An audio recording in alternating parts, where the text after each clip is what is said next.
हल्का Sampang revelation टिममासी okay टोके वितरण भइरहेको छ भनेको रहेछ अहिले हजुर मैले लाए जस्तो चाहिँ हजुरलाई राम्रो लागेको लाउनलाई हजुर महुसरम दाता हजुर हजुर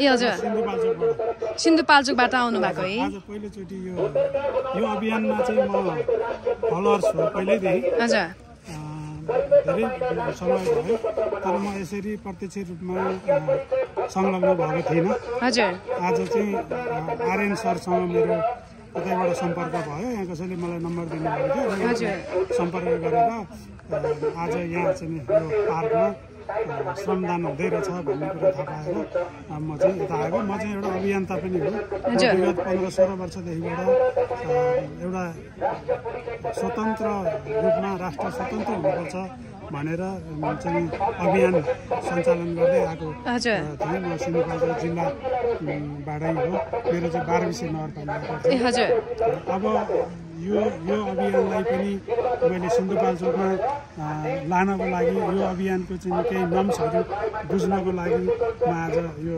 प्रत्यक्ष रूपमा आज जोडिन आएको छु म यहाँ चाहिँ जोडिँदाखेरि यत्रो श्रमदाताहरू देख्दाखेरि म अति चाहिँ एकदमै खुसी छु मलाई पनि एक किसिमको प्रेरणा मिलेको छ यो अहिले आज मलाई यो अवसर जोगाइदिनु हुने आर्यन सरलाई पनि धन्यवाद भन्न चाहन्छु किनभने आर्यन सर भन्दा अर्को एकजना साथीलाई पनि म धन्यवाद भन्न चाहन्छु जसले मलाई आर्यन सरसम्म जोडाइदिनु भयो सो एकदमै खुसी छ हजुरको नाम मेरो फुल नाम चाहिँ विष्णु प्रसाद पौडेल हो तर मलाई जिल्लामा चाहिँ प्राय जस्तो म अभियन्ता भएको नाताले म बिपी पौडेल भनेर चिनिन्छ युट्युबतिर पनि कता कता हेर्नुपर्दा बिपी पौडेलै भनेर प्राय म चिनिन्छु मेरो चाहिँ 12 नगरपालिका सिन्धुपाल्चोक ए हजुर अनि दसैँ त पर्सिदेखि भित्रिसकेको छ हजुर चाहिँ श्रमदानमा हुनुहुन्छ यो चाहिँ म दसैँ त आउँछ जान्छ दसैँ त हामीले हरेकचोटि मनाइरहेकै नै हो दसैँ भन्ने चिज बेलुका गएर चाहिँ खाने हो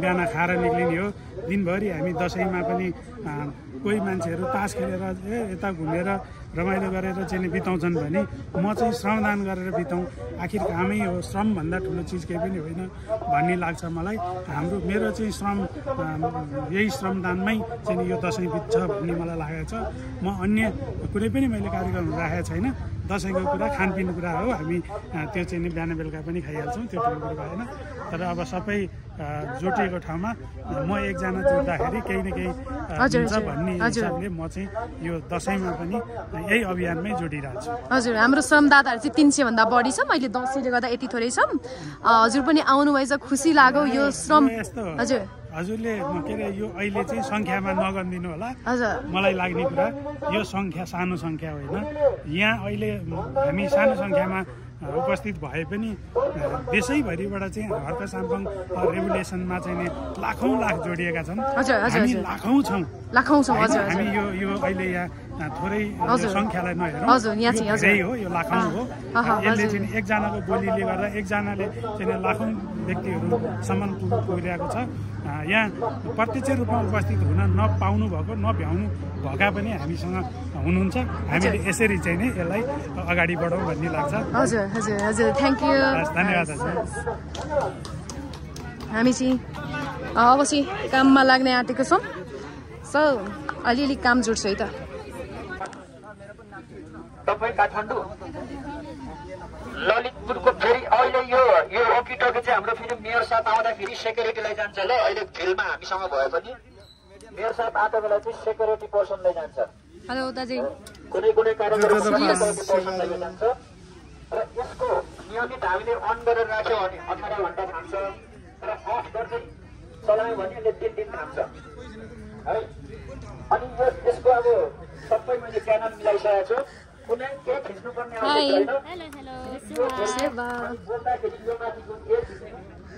अलिकति मुक्त हुन्छ अलिकति न निकै नै 50% हामीले ऋण मुक्त हुन्छौँ भन्नुको खातिर चाहिँ हामी श्रममा लागिरहेको छौँ निस्वार्थ तपाईँहरू पनि आउनुहोस् उठ्नुहोस् होला हाम्रो श्रम त्यहाँ चाहिँ के को लागि खन्नु भएको ओ गुड गुड गुड ओ ओ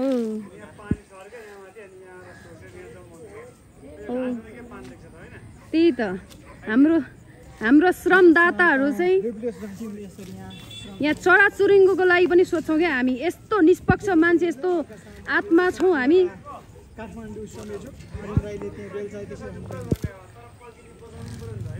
हो सही हो, प्रकृति बचाउनु पर्यो फर्स्टमा। हजुर, हामी यस्तो निष्पक्ष र यस्तो फ्योर मान्छेहरू छौँ यहाँ। सबैजना जोडिनुपर्छ है, आत्माहरू, गुड आत्माहरू।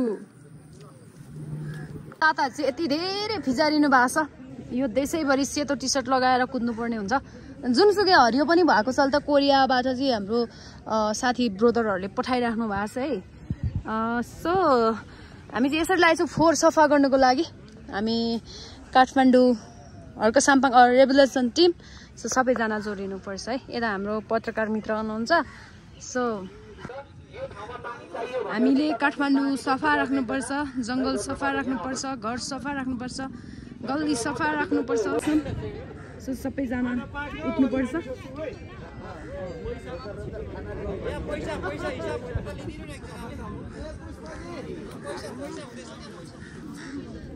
नमस्ते सेवा। सबजना हामी चाहिँ भर्खरको युवादेखिको लिएर हामी चाहिँ वृद्धसम्म छौँ सबैजना। जागौँ नेपाली, जागौँ हाम्रो गरिब देशलाई चाहिँ अगाडि बढाउन, समृद्ध बनाउनलाई चाहिँ जागौँ। त्यसको लागि मिसनको कुरा गरेको छु मैले। त्यो मिसन पनि लगभग हाम्रो यो दसैँ पछाडि कीर्तिपुरमा काम सुरु हुन्छ। त्यसपछि हाम्रो लागि मिसन श्रमदाता हेरिदिनहरूको आश गर्दिन, बन्दिन म जिउँदोला, सजाउँछु म श्रमले परिवेश, बनाउँछु म आफ्नो जय देश जय हर्कपथ। आमानी जननी हुन्, देशै जननी हो। त्यसैले हामी निष्पक्ष रूपमा चाहिँ लागिरहनुपर्छ मित्रहरू। हामी गरिब देशको जनता चाहिँ हात बाँधेर खुट्टा हल्लाएर खाएको सुहाउँदैन, नेताहरूलाई त झन् सुहाउँदैन। हामी चाहिँ सबै कुल्ली बन्नुपर्छ। नेता पनि कहीँको ठुलो मान्छे होइन, हामी पनि कोही कहीँ ठुलो मान्छे छैनौँ, किनकि हाम्रो देशै गरिब छ। कसरी हामी ठुलो मान्छे बन्न सक्छौँ? त्यसैले हामी सबैजना कुल्ली भएर लेबर बनेर उठ्नुपर्छ आदरणीय मित्रहरू। सो जागौँ, देशलाई जोगाउनलाई हामी जाग्नुपर्छ। आज चाहिँ हाम्रो दसैँ आउन आँटिसकेको छ, 2-3 दिन बाँकी छ। पर्सिदेखि त दसैँ भित्रै हाल्छ। त्यस्तो अवस्थामा पनि हामी देश सफा राख्छौँ भनेर चाहिँ हामी टोखा भुटकेलमा आइरहेको छौँ। तपाईँहरू पनि जाग्नुपर्छ है मित्र। सेवा हजुर, हजुरलाई कस्तो छ? ठिक छ। दसैँको मुखमा पनि आइपुग्नु भयो श्रमदान। हजुर, देश सफा राख्न पर्यो होइन? हजुर हजुर।